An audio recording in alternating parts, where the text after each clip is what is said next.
Welcome, ladies and gentlemen. It is February 17th. We are joined by head coach Stephanie Gaitley of the Fordham Lady Rams. How are you doing today, Coach? I'm doing great. How are you doing? Fantastic. So you've had a very up and down week, but we want to first touch on the milestone. Congratulations on your record-setting win. Have you taken any time in this past week to sit down and think, man, this is incredible? No. No, I'll be honest, no. I don't think about those things because I'm just moving on to the next game.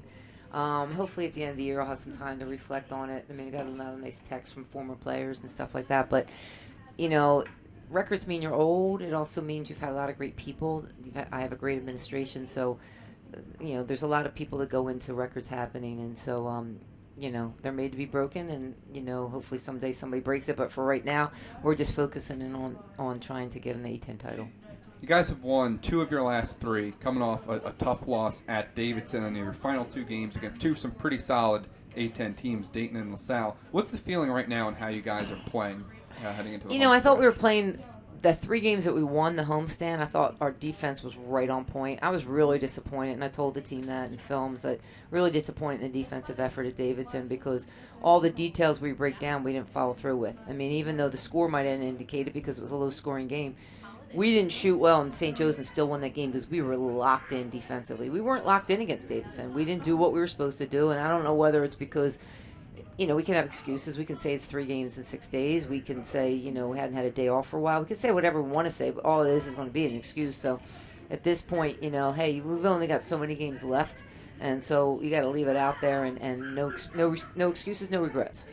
So in that Davidson loss, you're up 9 points in the fourth quarter. Obviously not something you want to lose. What's been the focus these past few days in practice in terms of maintaining a lead when you have one in a game like that on the road? You know, you can't really think about that because I just was watching the Kansas-West Virginia game. West Virginia was up 14 with like 2 minutes to go. And, you know, stuff happens. I mean, I've been in the game long enough that I've been on the good side of that. I've been on the bad side. I mean, we were down 14 in Manhattan and came back and beat them. So, I mean, that's part of the game. Teams are going to make runs. We got cold, didn't make shots, turned the ball over. They hit, they connect. You still got to find a way to win. And that was the emphasis of that day. Find a way. Find a way. Find a way to get through the fatigue of 3 games in 6 days. You know, find a way to win on the road. Find a way to step up when we need to step up when offense isn't going our way. So it doesn't really matter. I mean, obviously, when you have a lead, you want to protect it, but you can't play not to lose. You still got to play, you know, aggressively. And I just thought defensively, we just had a lot of breakdowns. Losing to a team like Davidson, who was 3-10 in conference, is that obviously you want to win every game? Does that almost serve as a wake-up call? Is it not the worst thing to lose a game like that before the A-10 tournament to have some extra motivation going forward and some things to work on? Slap yourself right now. We don't need any extra motivation. I mean, at this point in the year, like, we're past that. So, I mean, there's no need for wake-up calls. Those wake-up calls happen in the first 2 weeks, you know. And so at this point, mature teams find a way. Something Gino said after they won their 100th straight, somebody asked him, what's the characteristic that you've admired most of this particular team through the streak? And he said, the fact that when we go to play somebody, we take no days off. It doesn't matter if we're playing the best team or the worst team. We don't take any days off. And we took a day off. I mean, we took our off day the day we played Davidson. And, you know, no discredit, no disrespect to Davidson. It's just that, you know, we weren't locked in. We weren't focused. And their top player wasn't even playing. She didn't even play the second half. And you need to figure it out and find a way to win in those situations, and we didn't. And it's not good enough. So obviously we get back at it and we work to get better, and we realize and we look at and we watch film and we say, hey, we're better than this. And I told him I'm not taking my foot off the pedal because the second I do is the second I let you guys think it's okay. It's not okay. I want you to leave here. You only have 4 years to make special moments. You know, if I stop saying something, then I stop caring. I'm not going to stop caring. I want this team to maximize their efforts. So, Coach, you have a huge game coming up on Sunday against league-leading Dayton. You look over the stats for them. They're extremely well-rounded. Nobody scores a ton. They appear to be quite athletic. They block a lot of shots. They steal the ball. What's your plan to defend a team like that? We just have to limit possessions, meaning that we kind of want to control the tempo in this game, and we try to do that right now because if we're not scoring, the more we try to score, more possessions they get. So we want to limit possessions. We really, number one thing, on tape, to me, they've been by far the most athletic team in the conference. And again, it's a little different when you watch somebody in person, but just the way they get after the boards and get second shot opportunities, that concerns me. We definitely need to limit them to, or to limit their second chance points. That's probably going to be the number one thing to be able to beat them. Coach, I know you always pride yourself on defense, but offensively, last three, 44 points, 74, and then 52. Is there a key to becoming more consistent offensively? I mean, one thing against Davidson is we had 14 turnovers, and I think they had 3 steals, so we had like 11 unforced turnovers. That's unacceptable. We got to take care of the ball, and that's part of the reason for slowing down a little bit, because we're not making great decisions when we're pushing the ball. We want to get good shots. I mean, G struggled. I mean, she's been pretty solid in shooting about 45-50%. She was 3 for 14, and Hannah struggled from the field, and we had different people. And to be honest, I'd be hard pressed other than Asante, anybody playing well against Davidson, and that's been different. I mean, St. Joe's, I thought the whole team stepped up, and against UMass, everybody stepped up. And when you look at Bonavich, everybody stepped up. And here's a game where Asante's probably the only person I thought was ready to play, and I don't care who you're playing, you're not going to win those games, especially on the road. So, Coach, bring it back to the defensive end. I mean, obviously, throughout your tenure in the A-10, your teams have always ranked at the top of the league defensively, and you do so without a ton of steals or a ton of blocks. What goes into teaching a team to play defense without those almost oomph plays? You see a lot of teams that'll trap, they're good at defense. You see a lot of teams that are very long. How do you teach fundamental defense, essentially? It's all about the details. It's all about angles. We obviously look at who we're playing and dictate what we're going to give up. Like, if we're going to get beat, this is what you're going to have to do to beat us. That's what bothered me about Davidson is number 5 Lions.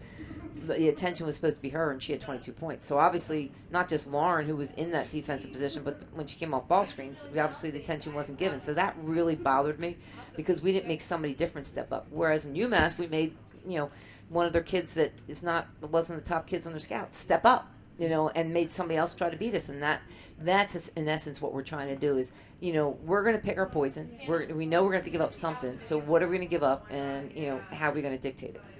You mentioned Jamaris Davis before, and she didn't have a great shooting night at Davidson, but still she had her 19th double-double of the season, night in, night out, just so consistent. How impressive is it to watch her, on a nightly basis? It's funny because I don't want this to come across wrong, but there's so much more for her to give, and I told you, I thought she was really lazy in that game. I just thought defensively, like, she wasn't on point defensively. I mean, and that's hard to say because we expect a lot, but, she's capable of it, and she's a big part of the defensive scheme. Like, if she's locked in defensively, she can pick up that kid off ball screens and be able to challenge that kid, and she's capable of doing that. And she just wasn't on point, but she wasn't the only one on point. I mean, I don't think as a team we were on point defensively. I mean, the last play of the game, I mean, we gave up the easiest basket for the last play of the game because we lost focus, and so that's unacceptable. And so for me, it's like, we want to be successful. Like I said to them today at practice, I said, everybody's goal out of every 14 teams in the A-10 is to win the A-10.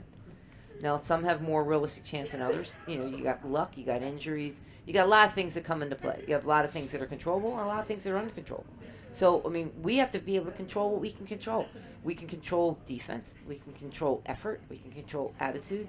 So, I mean, these are things we need to lock into if we really want to have a legitimate shot of going after this title. Coach, it's no secret that for most of the season your offense has run through G. Are there a few players or a player in mind that you think, okay, if we can really get her going, we're going to have a legitimate shot to make a good run here, a second or third offensive option? Well, I think you know what you're going to get with Hannah. You're going to get her to take open shots. And, there's some games she hits them, there's some games she doesn't. But you know what you're getting with Hannah. We really need Lauren and Danielle Burns and Kate really to be, Mary should be a bonus, whatever we get with her. Anna Kelly should be a bonus, whatever you get her. Danielle Padavana, Snante should be bonuses. We need Kate Burns or Lauren to be able to step up for us offensively. I have actually one additional question. So this year you have a new playoff format. It looks, if you guys can take care of business, and at least one of these next 2 games you'll be hosting a tournament game. That would be the weekend of the 25th, 26th. And then if you go on to win, you'll move on to Richmond. What's your stance on that playoff format? Do you think it ruins some of the fun? I mean, I remember watching the Big East tournament, like anything can happen because you're playing 4 straight days, and if you get hot, that's something.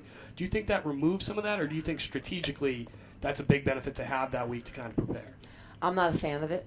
I voiced my opinion at the meetings just because I felt the coaches should make that decision, and I don't feel like, I don't think we got a chance to talk about that, and so therefore, this format, there's so many more layers to it than that. I mean, you think about it, like, hey, it'd be great to get the 1 or 2 seed, but you're sitting not playing for so long, and then you come in a little cold. And then what happens if you lose the first round game at home and you're the second team in the or third place team in the conference going in. I see you're not playing for 3 weeks.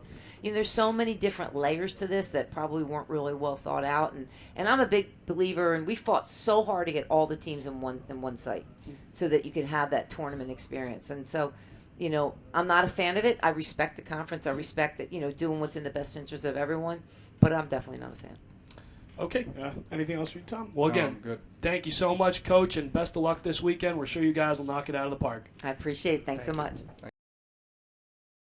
We are joined now by 2 freshmen on this Rams team, Kendell Heremaia and Zara Jillings, both from New Zealand. Guys, how are we doing today?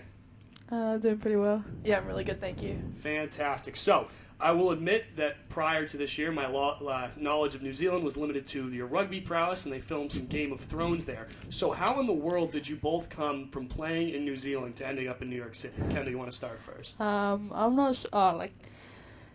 Coach just found out about me 3 months ago. No, it was 3 months ago in November, I guess, or September. And she saw me at this secondary school, country secondary school tournament, and she just thought, I want her. Mm-hmm. That's what she told me. I was quite surprised that she actually thought I was a good player. Well, clearly you ended up here, so it worked Yeah. out too. She. Yeah, so I'd actually had some correspondence with Coach a lot earlier beforehand. It lasted probably since the beginning of last year. And she came down to New Zealand to watch me play at the secondary school tournament where she happened to find Kendell as well. So, it was a double whammy for her because she got both of us. So New Zealand and the Bronx are a little bit different. So what has that adjustment been like for you? I've got to say it was a pretty big adjustment. I come from where I can see the ocean and I can be at the beach in 2 minutes sort of thing. And the fact that there was definitely no beach nearby here. I showed up on the day where it was the coldest of, I think, this year. That was crazy. There was a lot of snow. So I've definitely come to terms with it now, and it's a different environment and a cool experience. But yeah, a long way from home. Yeah, I agree with that. Usually you can just walk around wherever you want, in the streets. Usually you know where you're going, but obviously it's kind of hard when you're in New York from some little place like maybe Hamilton or Whangarei. It's really hard, a big difference and a hard adjustment. So you get here, you've played in New Zealand your whole life. What has the transition been like to Division I college basketball in the United States? How do the practices vary? How does the preparation? Are there any similarities? What do you guys think? At least it's still the same game of basketball, so that's nice. Some things don't change, but I think for both of us coming from New Zealand, we've got not that much funding for our basketball program, and to be here where everything's so dedicated to helping athletes and helping us as a basketball team succeed, that's a big difference. And on court, it's definitely a step up to a lot more intensity. They demand really high standards. If you're not doing your own team trainings, then you've got to do individual trainings, lift, watch film. So yeah, there's a lot on. Yeah. You agree with What that she statement? said. Yeah, I agree with what she said. All right. So for those people that haven't got a chance to watch any film of you, can you each sort of break down your game and what you bring to the team? In New Zealand, I'm known as a forward, a small forward, or actually no, both, a forward and a small forward. But I'm kind of able to help the guards if they need help, stuff like that. But I'm mostly known as a forward. Yeah, and then I'm a combo guard, so I can sort of do a little bit of 1, 2, 3. I'd like to say that I'm also a bit of a defensive specialist, and then on offense, shoot, drive, pass, make my teammates better, that kind of thing. Yeah. The 3 essentials, yes. It helps. So again, you have made this transition, in America, the team's ramping up for this. However, question to bring you back home, did you ever play each other growing up in tournaments? Did your schools play each other? Was there any familiarity before the recruiting process kind of brought you both together? Yeah, we played against each other since 2010. It was 2010, Yeah. but I didn't actually know you. But Yeah, we're from corresponding representative associations, so my North Harbour team would play her Waikato team, and then once we reached high school level, my school Westlake girls would play St. Peter's, and then we ended up on the same New Zealand junior tour fan team this year when we went to Australia for the we went to Fiji to play Australia in the Oceania Champs. So who's better? But you look at this Fordham team, and what's the vibe you get so far? They're playing well this season, have the A10 tournament coming up. What are you most impressed with? I am impressed at how they pick each other up after bad or hard games, I guess. Usually in Waikato it's not the same. If you do something wrong, it's just not the same, I guess. That's in Waikato, not in Hapa, I guess. Yeah, I think there's definitely a culture where they want to try. Everyone picks everyone up. If you're having a bad game, a bad practice, there's a lot of coming together, being like, hey, let's do better, let's pick it up. So that really shows. And I think on court they've had a lot of success, and hopefully with the 18s coming up even more. And also the coaches, they rely on everybody, not just the captains. Yeah. That's the big difference from where I come from. Yeah, I think definitely there's a great culture of accountability. Here with most Division I programs, it's tough to run the team if not everyone's working with you. Mm-hmm. So again, the other question: you guys will both be eligible to play next year. How do you kind of weather that? So you're not able to play in the games. How do you approach practice each day, knowing I can't play right now, but come next year, my time will be here? I guess just. This is a starting point. We get to know everything before your time comes, yeah. I guess. And, just come to practice like you are going to play. But when you know you're not going to. Mm-hmm. Just make practice feel like a game. Absolutely. Yeah, this is super good preparation for both of us so that we can come in as freshmen and already have that advantage. So I think for me, I'm trying to do what I can to help everybody else now, because it is hard for them to come and have two new players who don't exactly know the system. So I'm doing my best to take this time to learn, to help the other girls improve and have someone to go against. And then, give myself a leg up for starting next year. Well, I think we're all looking forward to you guys playing next year, and hopefully the good luck for the rest of this year to who is playing for the Fordham team. Yeah. Thank you. Well, again, thank you so much, guys, and we'll talk to you soon. All right, sounds good. Thank you, our guests, Zara Jillings and Kendell Heremaia, as well as a special thanks to head coach Stephanie Gaitley. The women have their last home game this season, this upcoming Sunday at 2 p.m. versus Dayton.